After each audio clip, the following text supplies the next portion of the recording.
honestly, I don't know that I've always connected them. I think that the universe has connected them for me, to be very honest. I'm pretty unapologetic about saying that I am opportunistic in many ways that I think every successful entrepreneur should be. I think the difference is that in all of the companies I've started and the careers I've had, whether that was business number one, being a vineyard and winery, putting me into like manufacturing, meets distribution, meets wholesale, meets retail, meets wine and spirits, meets agricultural, meets hospitality. There's a little bit of everything. Company number two, they still have today, is an award-winning boutique marketing and brand innovation strategy firm. Company number three, early stage VC, we raised $30 million to invest in early stage technology companies. But then, kind of fast forward, I wrote a best-selling book called The Path Redefined in 2014. My goodness, the book is 8 years old. Everybody should get it on Amazon or from their local bookstore. Oh, thank you. If anybody has it here, we'll sign it. And The Path Redefined subtitle is near and dear to my heart, and I think, still something that I deeply believe in, and still something that resonates so much with people. When the book first came out, the subtitle is Getting to the Top on Your Own Terms.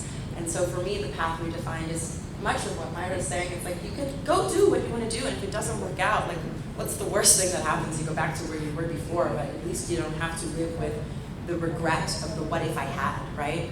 And so, The Path Redefined led me into media and book tour around the country and having a television show on NBC alongside Randy Zuckerberg, Mark Zuckerberg's sister, Eden Leffler, and Sarah Babette, and other entrepreneurs, called Quit Your Day Job. I always say that I signed up for a TV show called The Investment Club, but that's what my contract says. This is true, because if it had said Quit Your Day Job, I don't know that I would have signed. But as TV will have it, NBC and Hollywood, they're like, I don't know, focus groups or like Investment Club, but Quit Your Day Job, everybody wanted to do that. I was like, okay, please make sure you have the right insurance. In any event, I did say that actually. And they were like, gosh, you're too much of a business person to be on TV. I'm like, I'm trying to stay in business even if I'm on TV. So there's that. But it's been really wonderful, and I think that when I now look at where life and career has led me, first I will say I am incredibly grateful because I acknowledge that in so many ways I am a statistic. I am a Black American woman who was married young, who had 2 kids young. Today, I just walked in because I live here in Puerto Rico now, actually, and I had to take my 12-year-old and my 14-year-old to school. So I had kids early on. I was divorced early on. I was a single mom, 2 kids under 2. My daughter was 6 weeks old for 8.5 years. I'm now married to a really amazing man. So I think that life has kind of caught up to the decisions that I was making, and I do think that the beauty of entrepreneurship in so many ways is that when you are early, that doesn't mean that you fail. It is one of the few places in business, in brand building, in development, where maybe like the most successful people I know, the wealthiest people I know, even myself, if I think back to opportunities and things, and it's funny, I'll just say this quickly, so many people, and I say this a lot now in private circles, so this is the first time I'm saying it to a room of folks I don't really know, but if I had listened to people that were telling me when I was a single mom not to write angel investment checks into businesses, I would not be here today.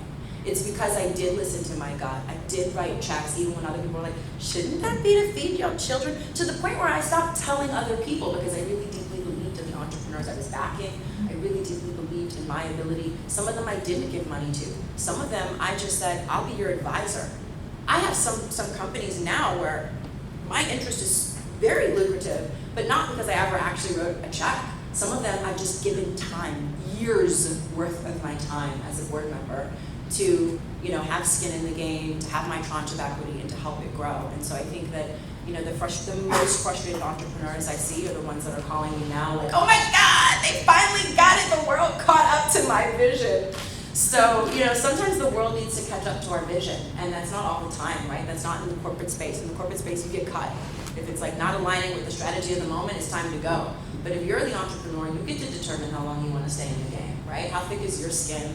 How much can you handle? How much do you deeply believe in the direction that you're going? And how much do you really believe in your ability to pivot if that direction isn't right?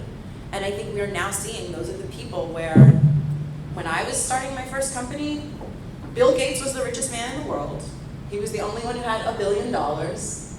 Only rich people had $1 billion. Nobody had more than $1 billion, right? It was a different ballgame.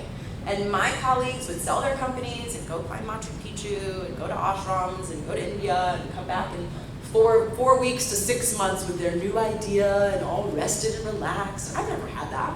I was always single mom, I was always working, I was always like, I can tell you every phone I've had only because I know every moment of motherhood that I've had my phone in my hand while conducting work. I.e., I had my daughter, September 15, 2009, the moment she was born, I was on that red BlackBerry Pearl back in the day cutting deals. So sometimes we're early, but it can really pay off. I think that is what entrepreneurship affords us the opportunity to do. Great, thank you.